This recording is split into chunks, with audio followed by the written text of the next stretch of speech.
Hello and welcome back to Music Nuggets. This week's nugget is a bit of a stranger one. I'm basically looking into building guitar effects and weird effects. So I'm calling this series Pedal Bored because basically I find myself quite bored of the sound of regular guitar processing at times, and I like weird stuff. I like strange and new sounds.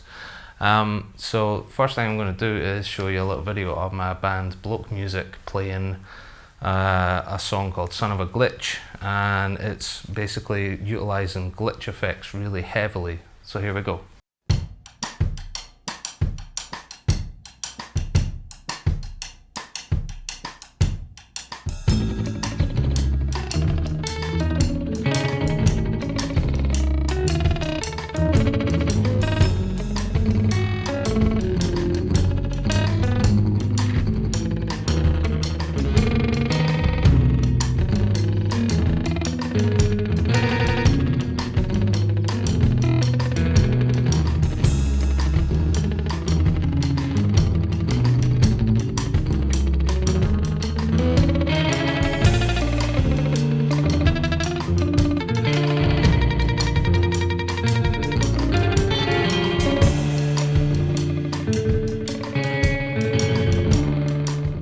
So what's actually happening there is I'm using oberheim echoplex pedal, and you can see me stepping on the pedal over and over again with each hit of a chord or each hit of a melody, and it's a momentary delay. So it's like turning a delay on and off really fast with full feedback.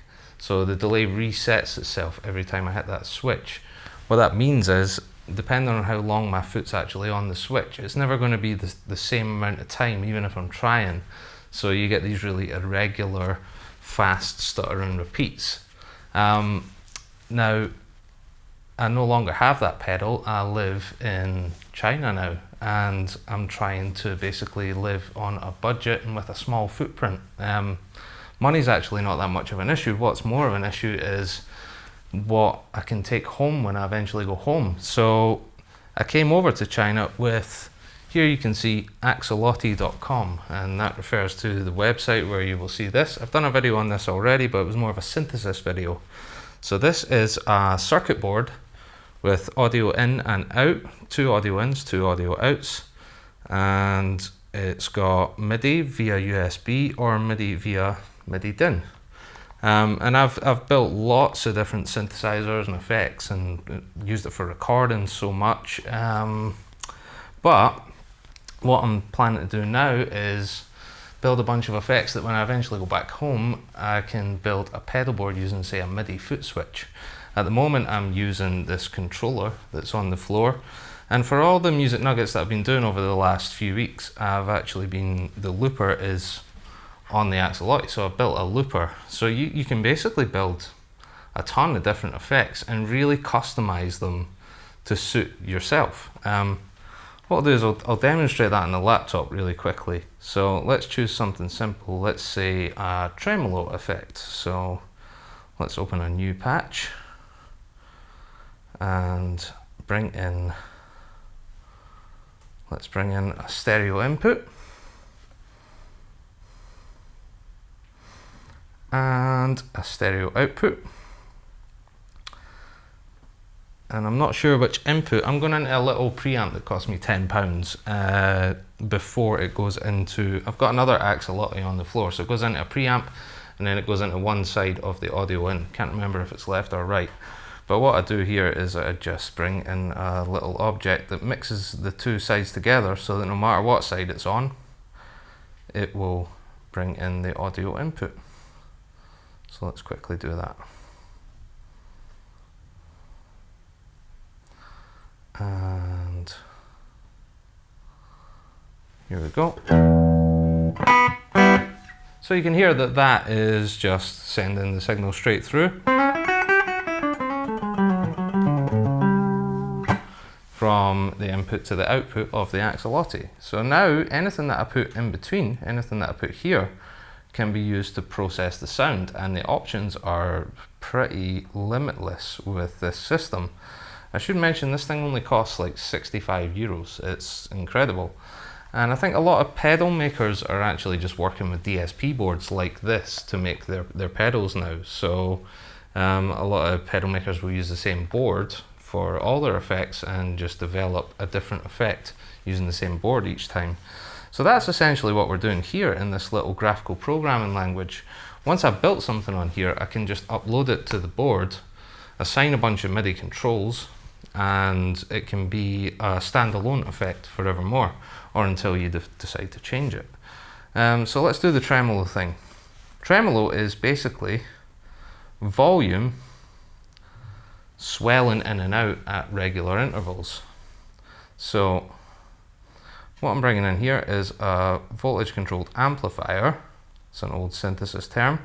And you'll see it has a blue input there. So basically whatever I put into there controls the shape of the volume swelling up and down. So let's bring in a sine wave LFO. So LFO just means low frequency oscillator. And that just means that it's moving at a rate that's lower than audio range. So basically it's going from +1 to -1 through a 0 axis at whatever rate you tell it to. So maybe it's going to go full volume, no volume, full volume, no volume, full volume, no volume, and so on.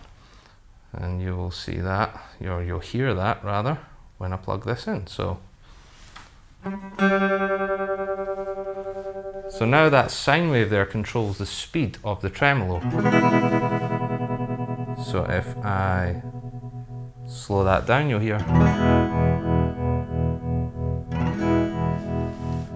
You hear the volume swelling slower, and if I speed it up, in fact, let's sustain a chord and you'll be able to hear it as I change it. And that can go all the way up to audio range, so it sounds like ring mod or something. Which is pretty wild, quite a lot of artifacts in there. But the beauty of this system is you can just take any control that's on screen, assign it to a MIDI controller.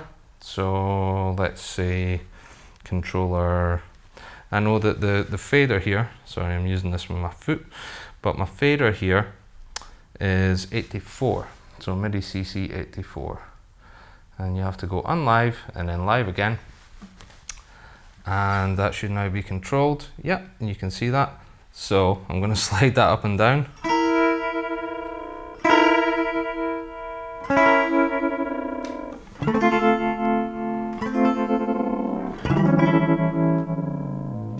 Which is pretty cool. What would be even cooler is if I could make that happen every time I picked. So if I could make the speed of it change every time I picked. So here's where this little board becomes so much more powerful than your average tremolo pedal. You can, and I've done a video on this before, but I'll just do that again so that you can, if you're watching this afresh, you understand how this system works. If I bring in a threshold object, what this thing is going to do is that sets a threshold, so I connect that to my audio input. It'll send a little pulse out every time the audio level, the volume, goes above a certain threshold. And if I bring that, so what I want to do here is make the tremolo from when I pick to when the chord dies off or the note dies off, I want it to speed up gradually or slow down gradually. So to do that, I'll use a little envelope. Let's bring in an ADSR envelope. And I want to control how much of that affects the speed. So I'll bring in a control there.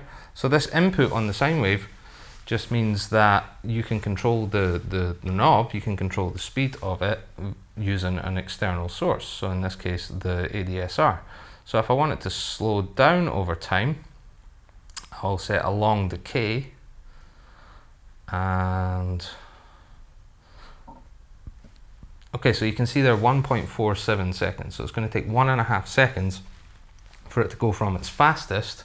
So that's how much I set this to its slowest. So let's see. At the moment, it won't do anything. It's just going to swell at the slow rate of the sine oscillator. But the more I bring that in, the more you will hear a change from when I first hit it to when it dies down. And the threshold's a little bit low. You could hear it re-triggering there. So you can hear that suddenly getting more interesting than your average tremolo pedal.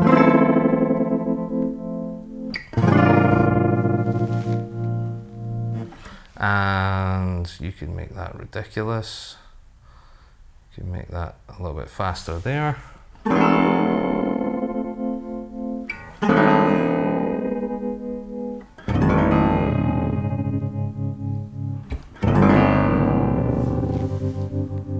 It's a bit too ridiculous. But you hear the potential of this system. And you could do that with anything. It doesn't have to be tremolo. You could build a vibrato, you could build a distortion that controls the amount of distortion over time. And it doesn't have to work in sine waves. It could just be it starts off more distorted and gets less distorted because of the envelope curve. So I showed you that video at the beginning of that glitch effect, and I want to build this pedal board over time here to emulate some of the weirder effects that I had back home, and eventually have my own custom pedal board when I come back. So let's bring in, I pre-built this one because I'm not going to sit here and build a massive effect and bore the hell out of you. So this is called the Rainbow Glitcher, and I achieved what I wanted in terms of getting that sound from the video, but also I didn't want to be constantly tapping with my foot to reset the delay every time. So what I've done is I've used that threshold object to basically detect whenever I pick, and that will. So if we look at the patch here, I'll go live with it. So the audio is coming in here. Oh, and it's on. So the audio is coming in there, and it goes into a little filter. It hits that threshold, and what that threshold does is it tells a looper to record a tiny loop. And the loop is with each pulse, so each pick of the note, the loop is randomized in time slightly, really slightly. It can be made uniform, and that's something that I've built into the way this effect works. But basically every time I hit that, it will record a different size of loop. And to emulate the full feedback or the trails dying off like it would on the echoplex, I've basically got a button that turns on and off the trails. So that's like trails are always open. So that's going to sound most like my echoplex and the way that I used it in that video if I've got that on and I go.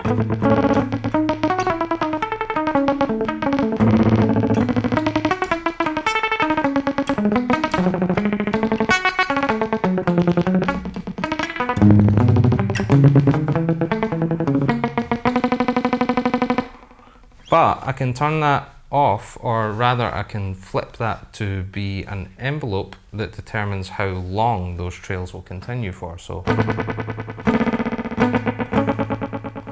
So if I want that really short, that's that fader there. Well, that's really short. So about halfway and you get just like a slapback kind of effect. But they're irregular, every single repeat will be different. Which is super cool.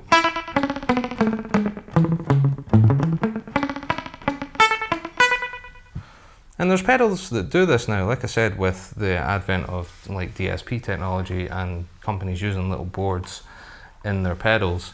Digital stuff is really taken off. There's a company called Red Panda that make a glitch pedal that's really cool and does similar things to this. But again, with this being so open, I've decided to really explore like how much I can get out of this. So I've built in some other aspects to this, like the glitch thing I'm delighted with as it is. That's exactly how I wanted it. But also I've got this control here, and this basically it will go up an octave or down an octave for the repeats. So you can control the pitch of the playback of the looper. So when I hit a note, the thing that comes back, the glitch that comes back will be up an octave. Which is real cool too.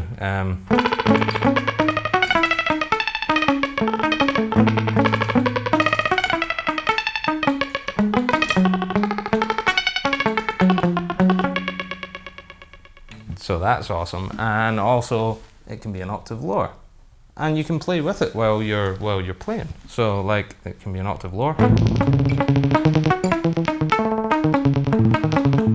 and you'll hear like there's really glitchy artifacts, and that's because when you're bending the pitch of it, basically the end points of the record and playback, they incur differences, so you actually get like weird clipping. I've built in a little envelope thing to take away that clipping, so that's on this control here. If I bring that down, that will basically shorten, it'll put an envelope on every repeat. It makes it softer.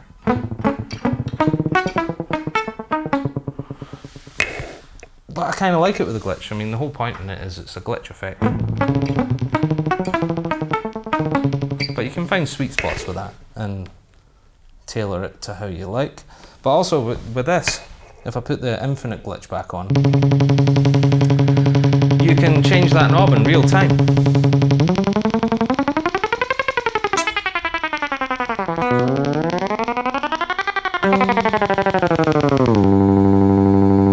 So it can get really wild. And that got me thinking, if you can change the pitch of every instance of the playback of the loop, surely you could trigger a little sequencer to play a different pitch with every playback.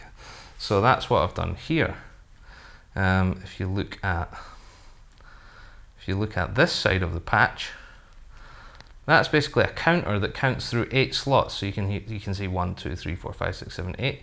And this little sequencer here refers to 0, 12, 24, 36.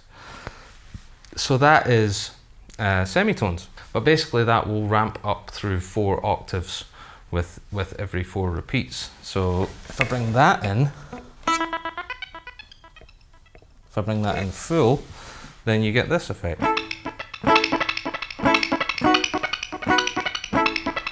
Suddenly it becomes kind of like weird chiptune guitar or something.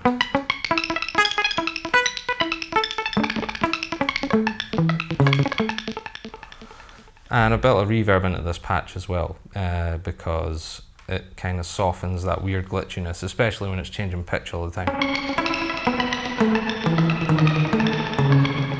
And this is kind of where the idea of the name for Rainbow Glitcher came from, as well as being able to jump around in octaves, which is what the first 3 tables are here.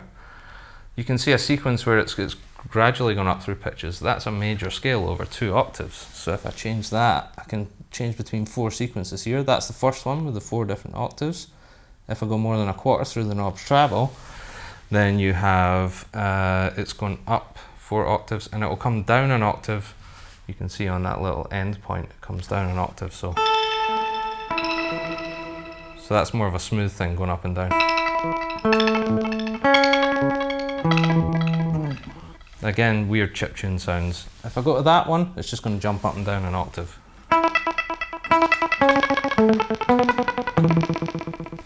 high-end chiptune sounds. But the really interesting one, and this is one that has potential for taking it further, is it will now travel through a major scale from whatever note I play.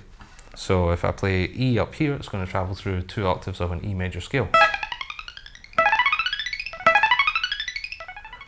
Or if I do it down here, probably better to do it lower because it's so high. And then with the reverb on, this is where the idea for the name Rainbow Glitcher came from.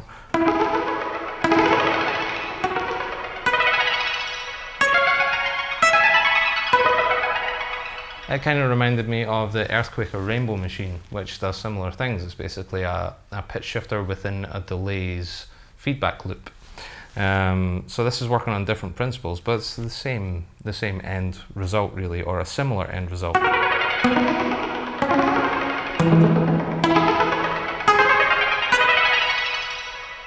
So yeah, you can get some pretty wild stuff from that. So that's the Rainbow Glitcher. I'm going to take that further. You can do pitch tracking with the Axoloti. So what you could do is set up an elaborate circuit where it knows what key you're in, and it will select a major or minor scale dependent, or it will select a mode, the right mode, depending on what note of the scale you're on. So you could play really outrageous arpeggios within key, the key of your song, with it detecting the right note each time. So that's maybe the next step for the Rainbow Glitcher. So that is the Rainbow Glitcher. Now for the Granny Sweller. The Granny Sweller. So an effect that I had at home that I love is the Electro-Harmonic Super Ego. So the Super Ego is like a granular sampler. It takes a slice of your sound. The Electro-Harmonics Freeze is the same pedal basically, but with less functionality. Takes a slice of whatever you're playing in and will sustain that infinitely. And the Super Ego, as opposed to the Freeze, can actually kind of bend and morph between the different notes that you select. So I wanted to emulate that somehow. So what's going on here?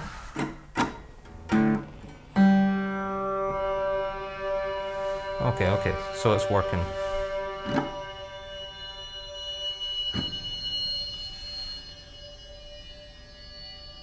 Okay, it's off already.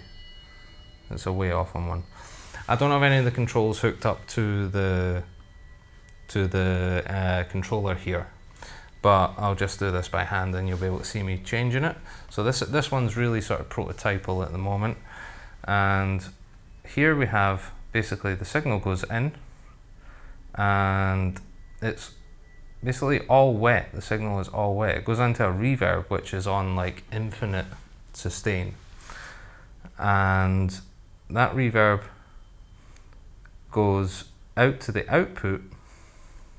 Let's see if we can show you the output here. So it goes out to the stereo output, but also it's in parallel with a granular reverb. So this is how the Super Ego works really, like, or granular sampling in general, granular synthesis.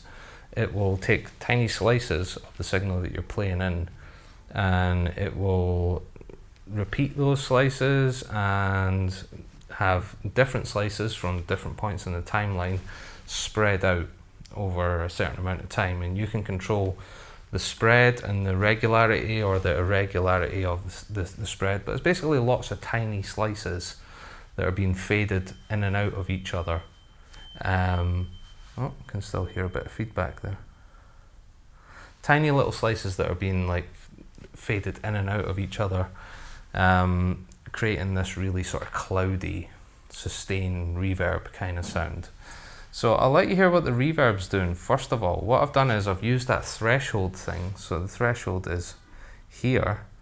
I've used the threshold thing to basically control, so it's going to turn off full, every time I hit a note, it turns off full feedback of the reverb and then swells it back in. So every time I hit a note, it's going to catch an enveloped, so like a fade in and a fade out, a little swell of whatever chord note I'm playing, and it will sustain that infinitely. So this is just the reverb on infinite sustain.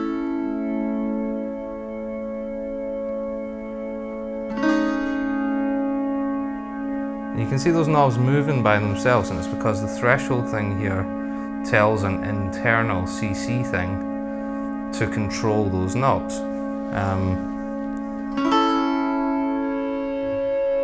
So you see those changing by themselves.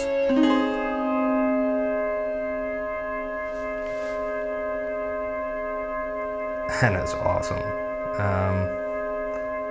Let's turn that up a touch. So you can just play different chords and have them sustain until you hit the next thing.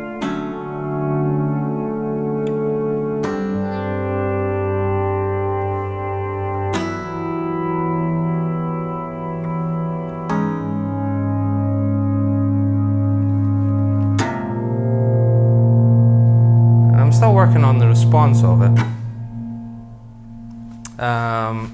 but it's getting there. It's really close to that Super Ego sound. It gets even closer when you bring in this insane granular reverb, and this is just a pre-made unit, so a lot of people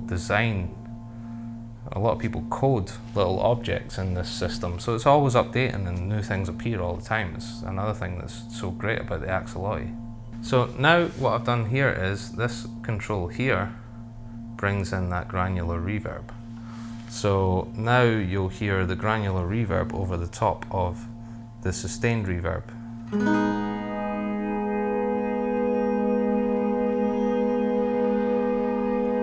And you can hear it brings in all these eerie, spread out, weird harmonics. Let's push that a little bit more. So you've got a spread control here. You don't really hear the harmonics too much if you just have that spread control. Let's bring the volume of it up a little bit. I'll bring the reverb mix down so that you're hearing more of the granular reverb. So that's with the spread down quite low. When I bring that up, you hear all these harmonics coming in.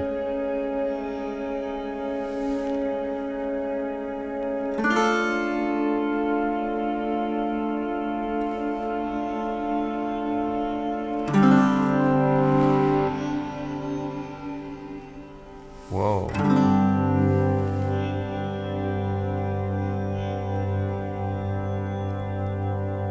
Now, if I bring the feedback up, you'll start to hear even more insane harmonics. So I think this has a quality that the Super Ego doesn't, and again, it's something that's really cool about this system. Let's bring the spread up a little bit. And what I've done is, the one thing that I have put on the controller here is I've put a little button on so that whenever I've played a chord, I can switch between the input being bypassed or not, so I can just play over the top of each chord until I decide to switch back to catching the chords. So I'll demonstrate what I mean. So like,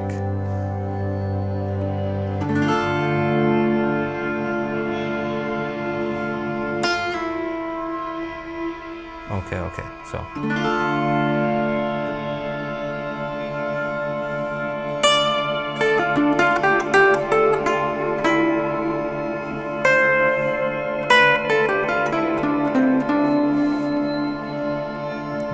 Volume of that a tiny bit.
So yeah, now if I move between flipping the input to me playing and catching these chords, you can hear the potential that this has as like an atmospheric, like an ambient effect, and being able to accompany yourself. And it's pretty much what the Super Ego does. It has a different quality of sound that I'm really into. So I'll show you what I mean.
So that is the granny sweller. Still a work in progress, it's still a prototype, but I'm hoping to put both of these on the same board at some point. It might take more than one Axoloti because there's only so much DSP you have, but I'd strongly recommend anyone who's interested in sound design and building their own effects and doing interesting stuff, making weird sounds, strongly recommend you check that out. I'll leave a link to axoloti.com down the bottom. And yeah, the Rainbow Glitcher and Granny Sweller. I hope you enjoyed that. Thanks very much for watching. I will see you next time. If you liked what you saw, subscribe if you haven't already, hit the like button. Thank you very much. Bye bye.